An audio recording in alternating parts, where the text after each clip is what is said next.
tal? Buen día, ¿cómo les va? 8:01 de la mañana, 3 grados en la ciudad de La Plata. Ha caído una fuerte helada en la ciudad.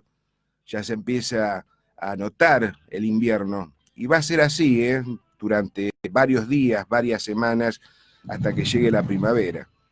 Bien, como siempre nos metemos en la información y como todos los miércoles, la bienvenida a Natalia Motil. ¿Qué tal? ¿Cómo te va? Muy bien, buen día David, buen día a todo el equipo de Yugo Libertad y a todos los que nos escuchan. Muy bien, buen día Natalia. Mira Natalia, nos vamos a meter ya de lleno porque hay mucha información como para evaluar. En Argentina va a perder en estos días de sus arcas 2.600 millones de dólares porque tiene compromisos, muchos compromisos, vencen letras en dólares, LECAP y otras letras más. Pero hay algo acá que me hace bastante ruido. ¿Te acuerdas el bono a 100 años que inventó Caputo antes de irse? Sí. Donde tengo Ujú. entendido que él absorbió casi un tercio, él compró un tercio de esos bonos, o sea que le está rindiendo bastante bien porque ya tiene ganancias por 100 millones de dólares.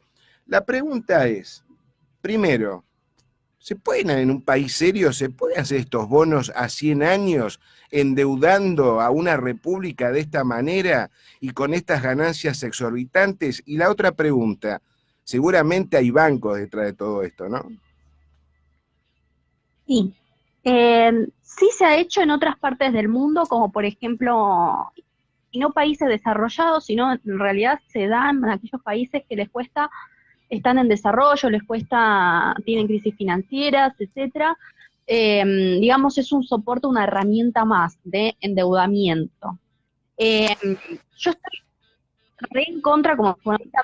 Creo que cada uno puede tener sus opiniones, pero yo estoy muy en contra del endeudamiento, primero porque te condiciona por, digamos, por mucho tiempo, por muchos años, y teniendo un bono, endeudándote por un bono de 100 años, y es bastante tiempo.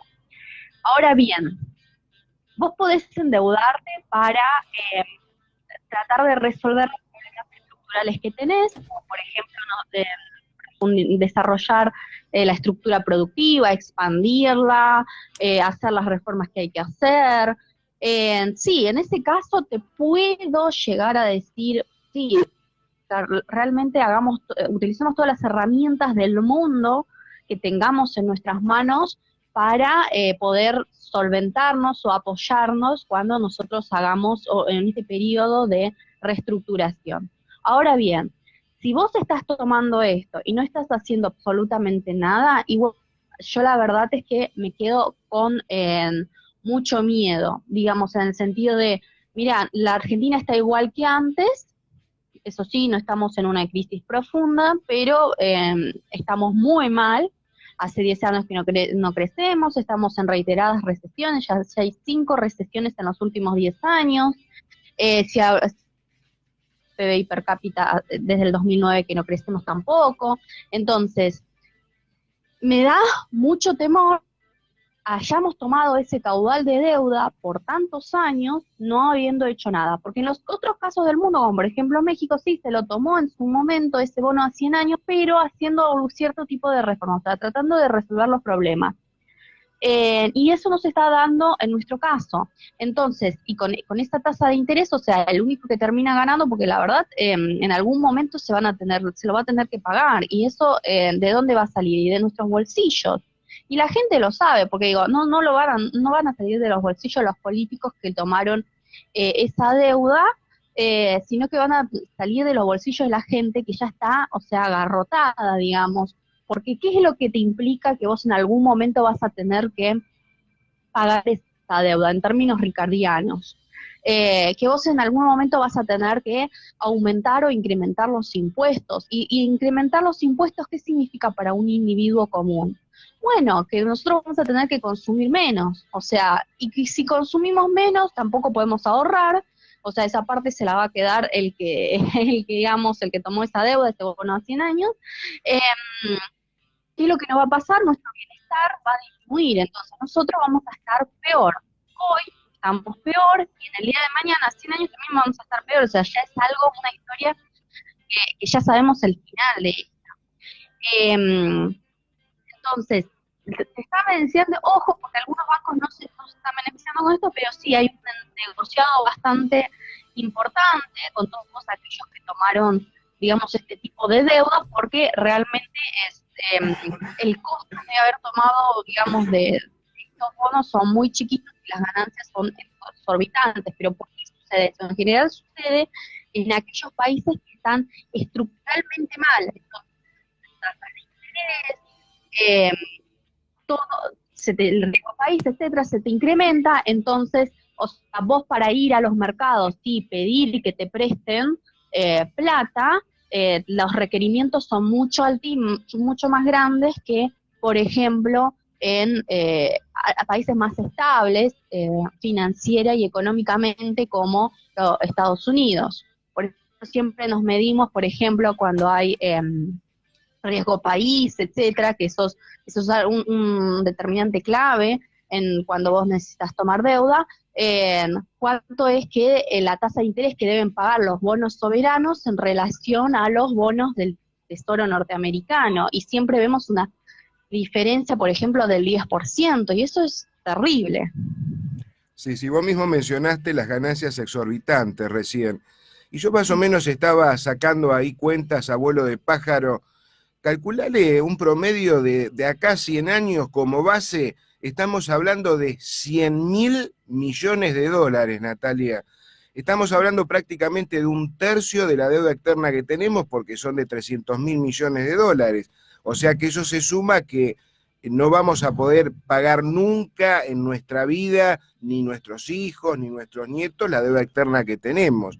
O sea que es bastante preocupante. Ahora, lo más grave de todo, que se lo permitieron a Caputo para que esto sea ensamblado de esta manera, porque tengo entendido que no había ningún bono aprobado ya por otros gobiernos, no con este tipo de extensión, ¿no? Este ha sido el primero. Sí, totalmente. Y encima, inclusive de todo, si estamos pensando en términos de, bueno, lo pagamos, por ¿cuál es la mentalidad que tienen cuando dicen, bueno, tomamos un bono a 100 años? Y la mentalidad es que la Argentina presuponen que va a crecer, pero ¿cómo va a crecer si vos no hiciste nada para solucionar todos estos problemas que tenemos? Yo, como economista, digo, mira, si no hicieron nada, si ya se sabe, o sea, si les cuesta tanto hacer algo, si están en una mentalidad, digamos, más que gradualista, de nada, de estática. Entonces, o sea, a mí que me hace pensar de que en algún momento nosotros podamos, que la Argentina pueda crecer, tenga un PBI tan alto que pueda pagar, pero holgadamente, este tipo de deudas o este tipo de bonos. O sea, no me dice nada, o sea, a mí no me asegura nada de que en el día de mañana nosotros vamos a poder pagar eso. Entonces, a mí después, y por eso es porque el riesgo país está creciendo cada vez más, o sea, el riesgo de que nosotros entremos en un posible default se va incrementando. ¿Por qué? Porque las cosas están igual que siempre, tomamos mucha deuda, eso hace que el ratio se vaya corroyendo cada vez más, y a partir de que se acumulan los intereses, es una bomba que en algún momento va a explotar, el ratio de deuda sobre el Producto Bruto Interno se está deteriorando. Entonces, se incrementa el riesgo de default y la Argentina está cada vez más vulnerable, o sea, está más vulnerable que antes de haber tomado esa deuda.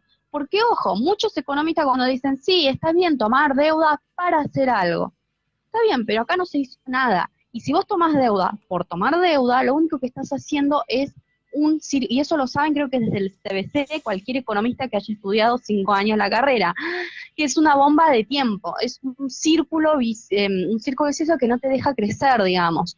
Está ahí estancado, vos sabés que está ahí, y todo el país no se puede desarrollar, el resto de los sectores no se pueden desarrollar. Entonces, si vos querés pensar en un país de largo plazo, vos no podías haber tomado ese caudal, más aún sabiendo que el resto de los países quizás más vulnerables no hayan tomado tanto caudal de deuda. Entonces a vos te posiciona en un estado de vulnerabilidad total frente al resto del mundo. Y entonces, lo que inclusive nosotros necesitamos atraer capitales que llegan las lluvias de inversiones. En algún momento lo tenemos que hacer prioridad en eso, no van a llegar con estos problemas, con este caudal de deuda. Bien, recién mencionaste sobre el consumo. La gente esto lo va a tener que pagar con menos consumo y se está observando. Vos fíjate que el gobierno ha extendido el Ahora 12, que es un verso, está claro que es un verso, porque las cosas han aumentado. No sé hasta qué punto rinde este tema de Ahora 12, porque más allá de que si vos sacás o comprás cualquier artefacto electrodoméstico, por ejemplo, lo pagás en 12 cuotas, la teoría dice de que la inflación te va a licuar todo y cuando llegues de acá a 12 meses van a ser monedas lo que estás pagando de interés. Pero no lo veo de esa manera en base a cómo los precios están aumentando. Además, esto se suma, ¿no?, que ha caído el consumo un 23% en shopping y casi un 23%, ¿no? Estamos hablando de un 22,9%, y en supermercados un 12,6%. La gente cada vez va comiendo menos y la gente ya no está comprando las primeras marcas, están comprando las segundas y las terceras, que son las que están produciendo los supermercados. Sumamos todo esto, ¿no? Al haber menos consumo, ¿esto va a repercutir en el futuro para vos? Supongo que viene otro gobierno, ¿no?, y te dice, bueno, mira, hay que cambiar un plan, hay que hacer un plan económico. Al haber menos consumos, este plan económico que se puede ensamblar como para mejorar un poco la situación del país, va perjudicando, va carcomiendo la economía cuando la gente se va resistiendo a comprar más alimentos? De en algo más dramático de esos indicadores de consumo que están en supermercados y shopping, es que incorporan, muchos no lo aclaran, pero incorpora algunos servicios, como por ejemplo servicios de restaurantes, de cine, de entretenimiento. Entonces, y vemos que esos indicadores son los más pegados. El sector que es el que generan, y hay que aclararlo, ya no es el que en nuestro país no es el que genera más empleo, sino en general es el sector de servicios, además de las pymes, el sector de servicios. Entonces, ya los consumos, y nosotros vemos cuál es la brecha entre, por ejemplo, precios, y está todo relacionado, precios mayoristas en relación a los precios minoristas. Vemos que es cada vez más alta, porque decimos, uy, mira, los precios mayoristas crecieron tanto y los precios minoristas no tanto. Bueno, porque los precios minoristas son aquellos que están relacionados con los servicios, que cuando se le incrementa utilizan los productos que están en los precios mayoristas, entonces dicen, mira, se me incrementaron los costos, pero si yo lo traslado a precio, yo sé que la gente no me va a comprar, entonces yo qué es lo que voy a tener que hacer, voy a tener que cerrar, entonces yo prefiero mi markup, es decir, mi tasa de beneficio, reducirla un poquito, o achicarla lo mejor posible, hasta inclusive en algunos sectores trabajar con costos nada más, ni siquiera generar un tipo de beneficios o ganancias, lo trato de achicar para que no perder clientela, es decir, para no perder, digamos, en el día de mañana que no tener que cerrar o despedir empleados. Entonces, están achicándose o ajustándose al cinturón lo más que pueden, y entonces, pero ¿hasta qué punto? Porque, digamos, sigue cayendo, nosotros como estamos viendo, ¿por qué sigue cayendo el consumo? Porque la gente, o sea, ya no tiene plata de donde sacar, se está endeudando, diciendo, bueno, se endeudó en el corto plazo, muy cortísimo plazo, diciendo, bueno, en algún momento la economía se va a tener que recuperar, yo voy a volver a tener mi trabajo, o mis salarios se van a recuperar en la inflación, y por eso yo estoy tan a favor de las paritarias, porque creo que o sea, los salarios van por la escalera y los precios por el ascensor, y los precios subieron de una forma fenomenal y los salarios no se ajustaron a ello. Y se lo ve en el poder adquisitivo de la gente ya no puede llegar a fin de mes, o sea, tienen que pagar impuestos, esto, lo otro, la inflación que está cada vez más, o sea, inclusive vas a los supermercados de un sábado para otro y los precios se incrementaron, pero fenomenalmente, la canasta más básica. Entonces, la gente ya no puede. Entonces, claro, va a tratar de consumir aquellas menos, como por ejemplo, no sé, no ir al cine, o no tener una salida en el shopping, o no ir a salir afuera, nos quedamos a casa. O sea, la gente va, eso es lo que te genera inclusive un periodo de recesión, un periodo de inflación que tenemos. Porque inclusive que el gobierno te quiere decir que la inflación, y yo creo que tenemos una forma de U, que estamos desacelerándose en unos días, en unas semanas, pero en algún momento la inflación va a cobrar fuerza y se va a acelerar aún más. Eso pasa en todos los países, los países del mundo, pero no te lo quieren decir que nosotros somos el tercer país con mayor inflación. Entonces, ¿y quiénes son los peores perjudicados? Los más perjudicados en este tipo de políticas, la gente que ya no puede llegar a fin de mes, la gente que ya, y lo estamos viendo en los servicios, o en el consumo, los indicadores se están deteriorando cada vez aún más. Entonces las situaciones no están bien, estamos muy mal. Entonces en algún momento esto se va obviamente profundizar si seguimos sin hacer absolutamente nada, porque volvamos a recordar, tenemos un sector productivo con muchos problemas, porque no están generando puestos de trabajo nuevos, tenemos un desempleo que llega a los 2 dígitos, más allá de que te quieran vender de que se incrementó la PEA, o sea, la población económicamente activa, lo cierto es que esa gente que se incorporó al mercado de trabajo, y que muchas veces son gente que ya tienen un trabajo y quieren buscar uno nuevo porque no llega a fin de mes, y eso lo vemos en los datos del INDEC. O sea, si vos ves aquellas personas que están ocupadas, el número de personas que están ocupadas y buscan un nuevo empleo, que en realidad es la gente que necesita, que no le alcanza con un solo empleo para poder cubrir sus gastos en un mes, y buscan otro empleo, se ha incrementado fenomenalmente desde mediados, justamente cuando comenzó la profundización de la crisis, mediados del año pasado, hasta hoy. Entonces, ahí este es otro indicador de que te dice que la gente ya no puede más, que ya está totalmente ajustada. Y lo vamos a ver profundizado, y yo creo que sí, o sea, siguiendo ceteris paribus, digamos, si todo se mantiene constante, yo creo que esto se va a profundizar en los próximos meses. Bien. Hay una frase que estoy oyendo permanentemente, quiero que nos explique qué significa y si es real que es así. Dice, para bajar la inflación es necesario congelar la distribución del ingreso. ¿Es real eso y cómo se hace? Lo que quieren decir es, bueno, congelamos los salarios, lo vi en un famoso economista, dijo, congelamos los salarios para que no vayan tanto con la inflación. Entonces, claro, como ellos creen que la inflación es multicausal, digamos, ellos tienen la teoría o están a favor de la teoría de que el incremento de los salarios de un determinado sector te puede incrementar los precios en el resto de la economía. Y no es así. ¿Por qué? Porque tienen una noción muy básica de lo que es la inflación. La inflación es la pérdida del valor de la moneda, es decir, la pérdida del poder adquisitivo de tu moneda, la moneda que vos transás todos los días. Entonces, el único que te puede disparar la inflación, primero, es la caída de la demanda del peso, y eso se genera con, ¿cómo se llama?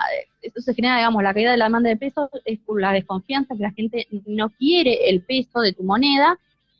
¿Por qué? Porque durante muchos periodos, durante muchos años, vos lo que hiciste es emitir una tasa tal que el exceso de oferta de tu moneda hizo que el valor de ella vaya cayendo.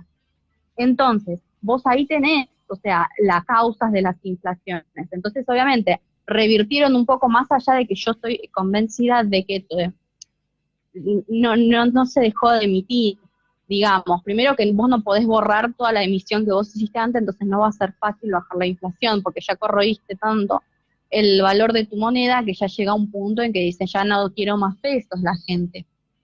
Pero más allá de esto, que vos dejaste de emitir y decir, bueno, yo quiero volver a incrementar el valor de mi moneda, lo cierto es que vos tenés las tasas de interés de las LELIQ, que eso es emisión futura.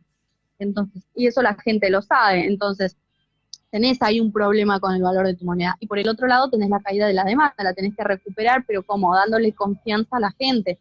O si la gente está viendo que su consumo se está cada vez más perjudicado, que los salarios realmente están por debajo de la inflación, pero es más que seguro que la gente no va a querer pesos. Entonces, el tema no es ajustar, ojo con esos lemas, porque el tema a vez nuevamente al sector privado, a los trabajadores que apenas pueden llegar a fin de mes, porque si hablamos de que pierdan el poder adquisitivo y los salarios perdieron un montón o sea, cada vez pueden comprar con los mismos ingresos, cada vez pueden comprar la mitad de la canasta que antes porque compraban hace un año.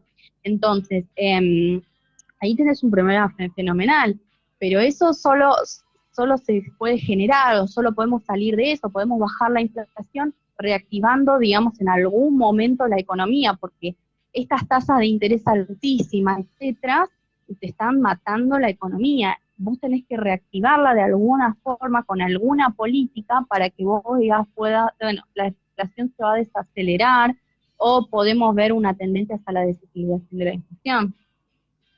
Cambiando de tema, y recién mencionaste los intereses que están muy altos. Ahí la AFIP se ha tomado el atrevimiento de aumentar los punitorios, lo de los intereses, al 69%, un promedio del 5,7% mensual. Eh, Más allá de la FIB, de cómo está apretando los torniquetes también, ¿no? Para vos, ¿no genera más rebeldía eso al contribuyente? Totalmente, o sea, primero te genera más evasión, en el sentido de yo no quiero más pagar. Pero ojo, porque en los costos de no pagarle a las FIPS son cada vez, o lo incrementan aún más, no en el sentido, digamos, de que aumentaron las tasas de interés, entonces vos vas a tener que pagar en el día de mañana una cuota más alta, si te demoras, sino más en el sentido de, bueno, te dicen, si vos no pagás este mes, si no pagas por tantos meses, sí, yo la verdad es que que te cierro, vos no podés, no sé, más facturar, etcétera. O sea,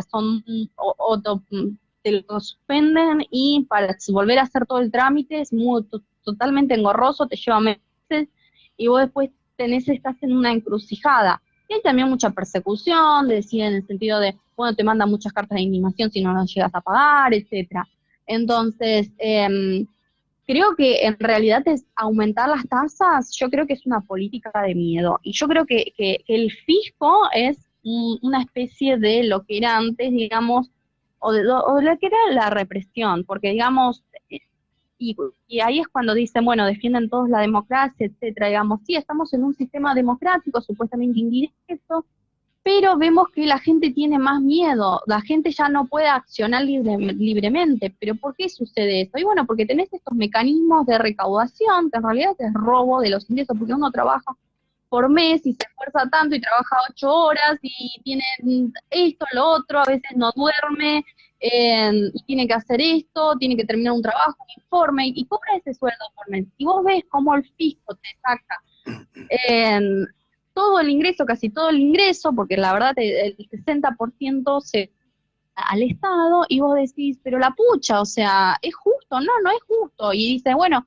y encima es cuando digo, bueno, no pago este mes, porque la verdad me cayó tanto mi poder adquisitivo, no lo pago al fisco este mes, y bueno, después te aparecen y te dicen, no, mira, cuánto se incrementó de tasas de interés, o mira, te llega una televisión que vos tenés que pagarlo sí o sí, y la gente después termina con miedo, diciendo, mira, yo termina actuando de forma autónoma, va al trabajo, trata de sobrevivir a migajas y le paga al fisco. Es así, es un sistema de esclavitud total, democracia indirecta. Entonces, ¿hasta qué punto, digamos, tiene libertades el individuo? No, no las tiene, o sea, y todos estos mecanismos de recesión a alguien les conviene, digamos.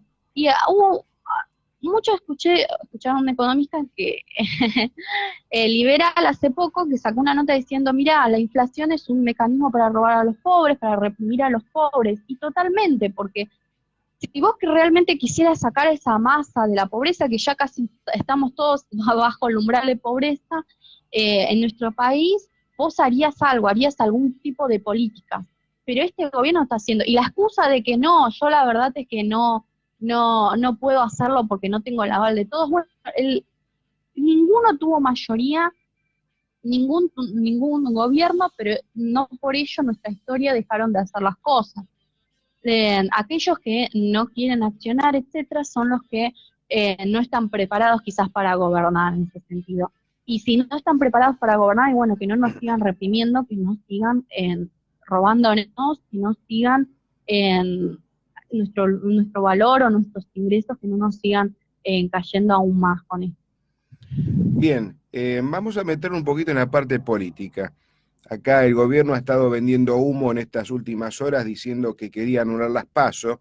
El tema que este proceso se ha desinflado, se va a tratar recién el año que viene, según los que dicen ahora los legisladores que no se malentonaron con esto. ¿Está de acuerdo que cita las PASO o no, Natalia? La verdad es que en estos momentos la política, digamos, está, pero tan, digamos, corroída, tan ensuciado, que la verdad, y las PASO, la verdad, han sido una de ellas, que la verdad es que para mí, a mí me gustaría que sigamos con con las mismas políticas, pero la verdad es que no te cambia mucho. O sea, o sea, la verdad estoy re desanimada en el sentido de están pasando, pero tantos tejes-manejes, tantas cosas turbias y sucias por detrás que uno dice, mira, la verdad no dan ni ganas de votar, sinceramente. Y los políticos se están aprovechando. Vos ves la desesperación de los políticos queriendo tener un poder, un puestito, un kiosquito, formarse de forma fenomenal. Lo único que les interesa en eso, o sea, y ninguno en estos momentos está debatiendo qué es lo que está o qué es lo que hay que hacer para salir de esta crisis fenomenal. Nadie se pone en el lugar de la gente, y lo único que pueden, sí, sabemos que la gente, el lema, sabemos que la gente es mal, por eso nosotros queremos llegar al poder, nada más, pero no te dice qué es lo que van a hacer cuando una vez que lleguen al poder.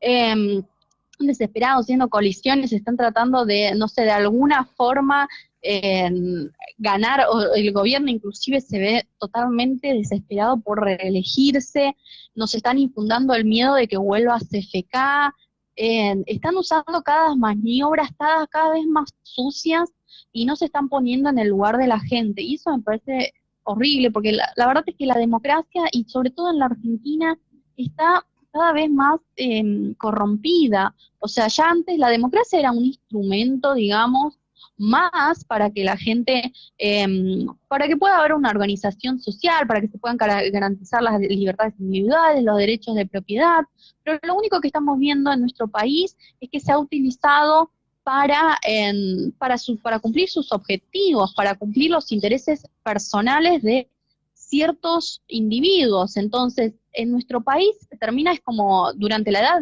Media, terminan gobernando una minoría por sobre el resto de la mayoría, cuando la definición de democracia es que el soberano es el pueblo. Y no estamos viéndolo, estamos viendo que el soberano son un grupito particular, que cámbienle el nombre, SFK, Macri, etcétera, son todos los mismos. Todos quieren llegar al poder para poder perseguir sus intereses particulares, es decir, para llenarse los bolsillos, para adquirir poder, para poder beneficiar a sus amigos, etcétera. Pero la verdad es que no vemos ninguno que diga, no, la verdad yo soy un cliente del pueblo. No, no lo estamos viendo. En realidad lo que estamos viendo son políticos que en sus discursos políticos dicen ustedes, me deben a mí. Es así.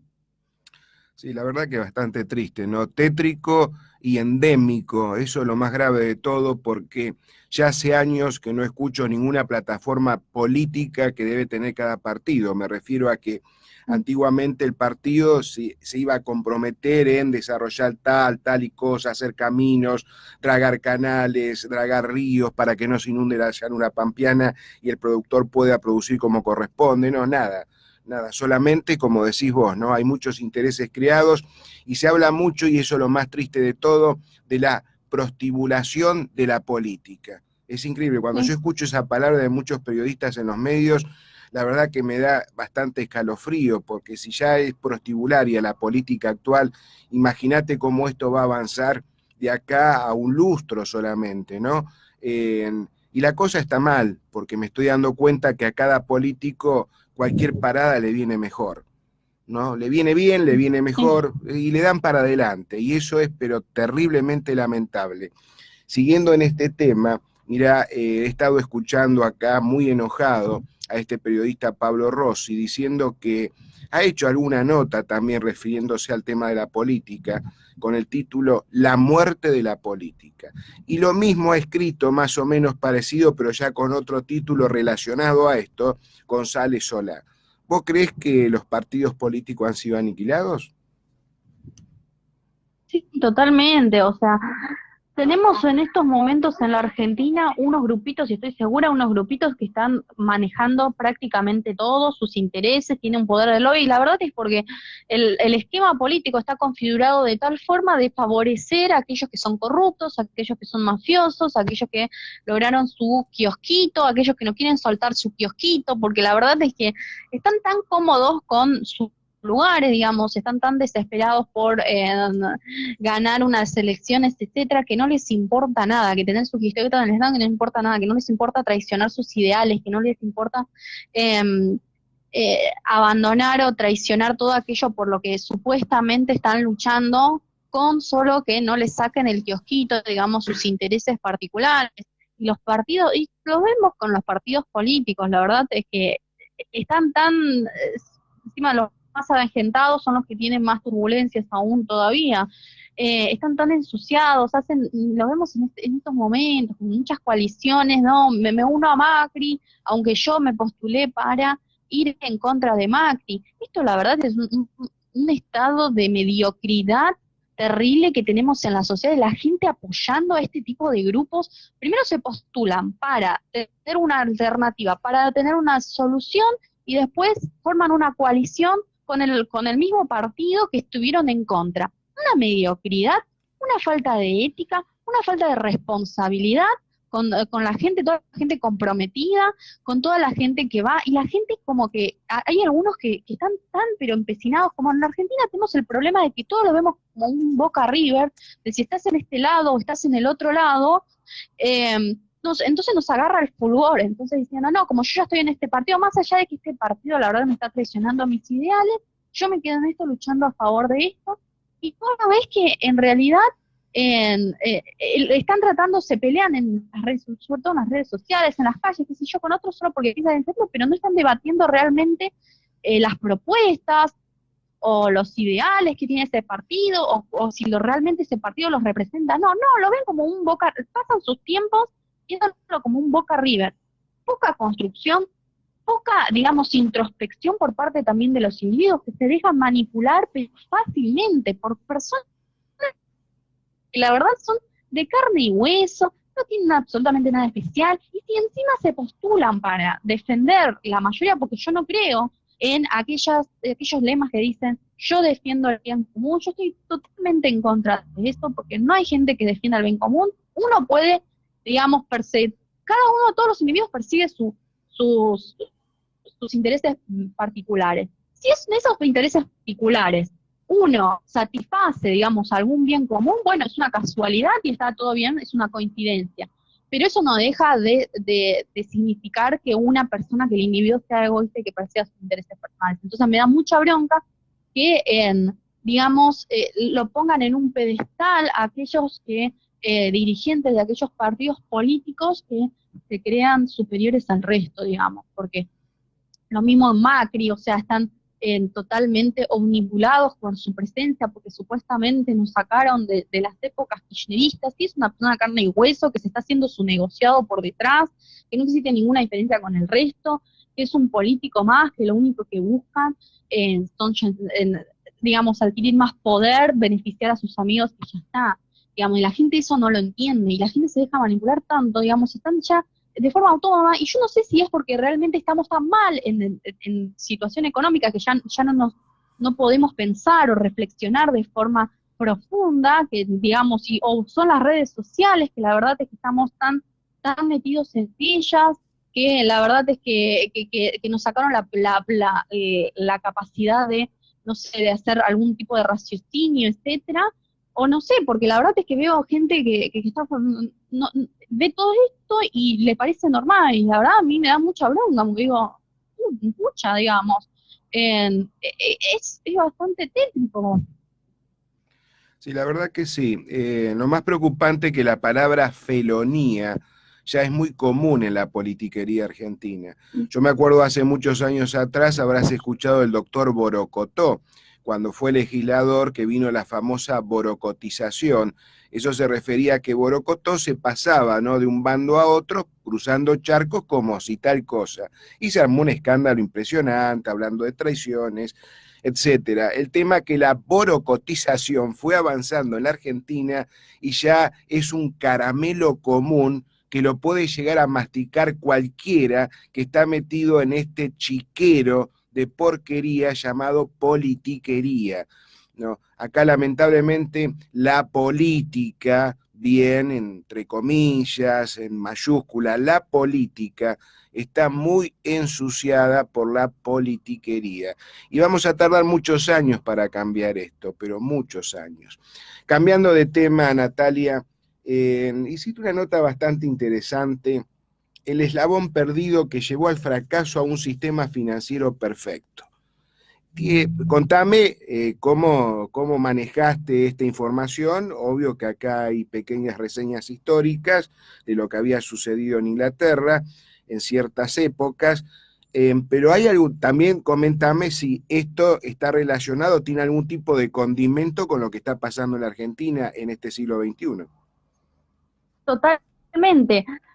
Y ahí tenés la explicación, porque es algo que se originó, digamos, para ponerlo más en contexto, en una época determinada, Inglaterra empezó a tener muchas crisis financieras cíclicas. Entonces empezó ahí a decir, bueno, apareció antes de las creaciones de los bancos centrales, apareció un primer ministro en Inglaterra, que era Robert Peel, que empezó su carrera política desde muy temprana edad, hijo de un importante industrial textil de Gran Bretaña, o sea, tenía intereses de por medio de que no haya crisis financiera, porque terminaban siendo los sectores más perjudicados, su sector. Entonces empezó a decir por qué hay esta crisis, o empezó a estudiar por qué se generaban este tipo de crisis. Y llegó a la conclusión que era la excesiva emisión de dinero, de papel billetes, por parte de los bancos, digamos. Entonces, ¿qué dijo? Bueno, ¿qué es lo que pasaba? Como estamos viendo ahora, en la Argentina, el valor de tu moneda cae, se disparan las inflaciones, y donde pega más en aquellos precios de los bienes exportables, digamos. Entonces, como aquellos bienes exportables se disparaban y él tenía interés de por medio, dijo, yo tengo que parar esto. Entonces dijo, bueno, vamos a hacer una especie de ley de PIL, digamos, que se llamó más adelante, más conocida como eso, las bancas, que decía, bueno, digamos, tratemos de poner fin a la emisión del papel moneda de los bancos en la totalidad. Entonces, ¿qué hacemos? Bueno, tratemos de crear una entidad que controle esta emisión, o sea, le decimos, bueno, el resto de los bancos no puede emitir, el único que puede, y que tengan solventa, que puedan resguardarse, o le exigía a los bancos un coeficiente del 100% en oro. Entonces, o sea, que estuviera solventado con eso. Entonces decían, bueno, no emitan, tienen que tener respaldo en oro, entonces, digamos, para que la emisión, para que no haya emisión en este sentido, emisión de moneda. Entonces, el único que terminó teniendo poder son los bancos. Ahora bien, ¿qué es lo que pasaba? Los bancos, esa ley, por eso nos decimos que no era perfecta, esa ley no te prohibía que vos puedas seguir emitiendo depósitos. Con emisión de depósitos nosotros que sabemos que se crean más dinero en la economía. Entonces, como no prohibía la emisión de depósitos, los bancos siguieron emitiendo y siguieron las crisis financieras. Hasta el día de hoy lo vemos eso. Pero ¿cuál es la diferencia? Claro, como la ley PIL habilitaba la creación de este banco, esta entidad, que es ahora el Banco Central en todo el resto del mundo y en Argentina el Banco Central, el banco ahora podía darle liquidez al resto de los bancos cuando se iban digamos, a ir a la quiebra. Algunos de los bancos les permitían darles liquidez, que es lo que generaba, otra vez, inyectando más dinero en la economía. Inclusive, cuando tenían, digamos, momentos de crisis, no solo financiera, sino un poquito de depresión, qué sé yo, algunos meses, bueno, decían al banco, mira, le hacían un llamado, le decían, bueno, reactivame, inyectame pesos, para no profundizar este tipo de crisis. Entonces se lo terminó esa ley, que en realidad era una ley para tratar de terminar con las crisis financieras, que se creó en 1844, en realidad se la tomó como un instrumento más para hacer el negociado de unos pocos. ¿Por qué? Porque ahora el Banco Central tiene el poder de decir, mira, yo decido quién de los bancos quiebra y cuál no, y lo estamos viendo en todo el mundo. Le inyectamos pesos acá, pero no les inyectamos pesos en el otro banco. ¿Por qué? Porque, bueno, en realidad no tengo una buena relación con el otro banco, o porque no se me antoja. Entonces, esta ley, hecha la ley, hecha la trampa, terminó siendo obviamente una nueva ley, y lo estamos viendo en nuestro país, para beneficiar a unos pocos. Por eso siempre tenemos este común denominador de, mira, el sector financiero está tan corrompido, se está llenando el negociado. En realidad se están llenando los bolsillos con el negociado unos pocos, aquellos que pueden hacerse de este instrumento, de este lobby. Una consultita, Natalia. ¿El oro sigue siendo un patrón importante dentro de las reservas de una república o no? Porque tengo entendido que Tienen, pero sí, te sí, escucho. sí, todos los bancos tienen, digamos, oro. Lo que sí no tenemos en estos momentos, antes teníamos el patrón oro, que digamos, bueno, teníamos para poder emitir tanta cantidad de billetes, nosotros teníamos que estar por detrás, resguardados por oro. Pero en estos momentos, o sea, con el tiempo, etcétera, cuando entró realmente después de la guerra mundial, Bretaña ya no terminó siendo lo que era antes y terminó digamos, en la potencia norteamericana, se destruyó el patrón oro, digamos, más del patrón oro, y nosotros ahora estamos más, digamos, divisas en dólares, etcétera, que es la moneda de más transacción, y por eso le dan, digamos, más importancia a ellos, pero en estos momentos, o sea, sí tenemos reservas, pero no tanto. Bien, Natalia, Sí. como siempre, has sido muy atenta, me despido de vos. No cortes, vamos por línea privada y escuchamos un poquito de música.